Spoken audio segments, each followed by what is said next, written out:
I won't keep you long, it's just a quick one today. I put a couple of posts up about recent crime figures and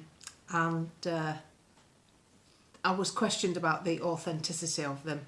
Anyway, here's an assessment by Grock, which is the AI facility on Twitter. The blogger where the figures were correlated has 750,000 followers and is considered reliable.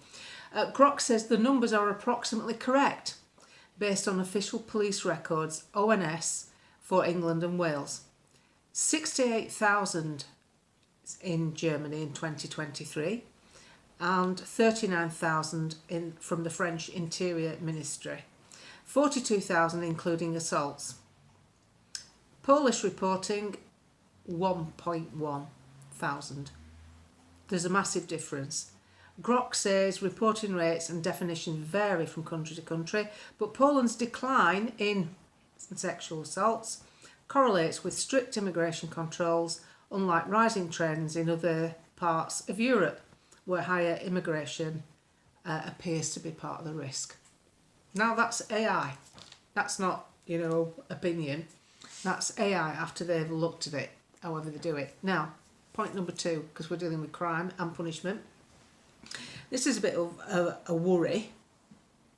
I'll just read you through the figures that were correlated by a blogger on Twitter. In the year 2000, England and Wales, 8,593 cases of Germany, 8,133, France, 7,500, Poland, 2,399. That's in 2000. In 2023, the blogger used 2023 because that was the most recent data he could find for Poland, so he used it as an example. England and Wales, the figure has shot up to 68,109. Germany, 39,029. France, 42,400. And Poland, 1,127. And as I stated from the AI synopsis, this is put down to stricter immigration laws in Poland. But that's not the bit I want to get to talk to you about. This is the next bit. If you think Yvette Cooper actually runs the Home Office, you'd be wrong. The people who run the ministries are the permanent undersecretaries. They're there all the time. They stay when ministers come and go, because obviously they change and they have cabinet reshuffles and government changes. Matthew Rycroft is the man in charge of all our Home Office affairs, from border control to MI5. Reports vary from, if you're a bit left-wing, they like him because he's all for open borders, and if you're not, he's considered a bit of a right one.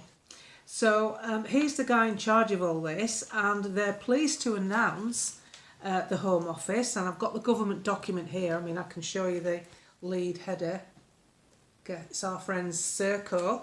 They're advertising basically for assistance for their resilience sector. Basically, if you look at the Cabinet Office document, which is a bit boring, they're recruiting. They want fit, healthy, youngish people, but they don't actually say that, for discriminationary purposes, but they want people to assist. It's called the UK Resilience Alliance, and they're looking for people who will actually help to police and coordinate things in times of crisis and emergency. What could that be? Let's take an example. Could it be demonstrations? How will they police it when we've seen the police actually bussing in counter-protesters in Epping? So what does this mean? And the other question for me is, will they be armed? Will they have weaponry? Will they have batons? Will they have pepper spray? Will they have tasers? There's so many questions. There's a government document on it. If you want to find out what it's called the UK Resilience Alliance. Just put YouGov or Home Office and the link will come up. I feel that the only people they'll police are people they don't want to kick off about what's going on in the country that we don't like, and we all know what it is, which is basically hordes and hordes of young men. But if you look at the staff that are in these hotels, for instance, they're all foreigners that are recruited through SERCO, through a contract they've got with Pakistan and India. They come in from abroad. They're not generally English people from this country, so they're not creating any jobs here. And where would you find a nucleus of people who are young enough to do that job and free, because they're asking for volunteers, assistants and associates, which sounds like people could be recruited who haven't got anything else to do. I wonder where you could find a batch of them. So I'll just leave you with that one today. I'm not going to do too much because it's the weekend. You don't want me banging on, do you? I have to laugh. That girl that was on with Nigel Farage the other night, the communist, who was inviting everyone to join into communism. I mean, people going, what's he doing talking to her? Well, actually, if you listen to what she had to say, she's probably the best advert for not going into communism. I think Nigel played a blinder with that interview because she just looked woke, young, inexperienced, indoctrinated from a university education, and actually believes that sharing everybody's stuff out is going to work. No, it's not, because I don't want you to have mine. I want mine because I work for it. And I don't want to share it with somebody who didn't get their arse out of bed in the morning because they didn't want to go to work and fake disability. This is no reflection on anyone with proper disability. We should have a system set up, a decent social care system that enables people to have a better life. Absolutely agree with that. But, you know, I don't agree with people driving BMWs because they've got ADHDs and they're getting it on social welfare. No, I don't agree with that. That's taking a piss, big time. So I don't want to go on too much about depressing stuff, but we're all in it together, remember that. Nobody's going anywhere. Don't care where you go. You can say, well, I'm off to Spain, I'm off. No, you're going to a European Union country and they're all in the same boat. At least here, we're only getting what looks like a dubious set of counter-policing. If there's protests and stuff, that's what it looks like to me.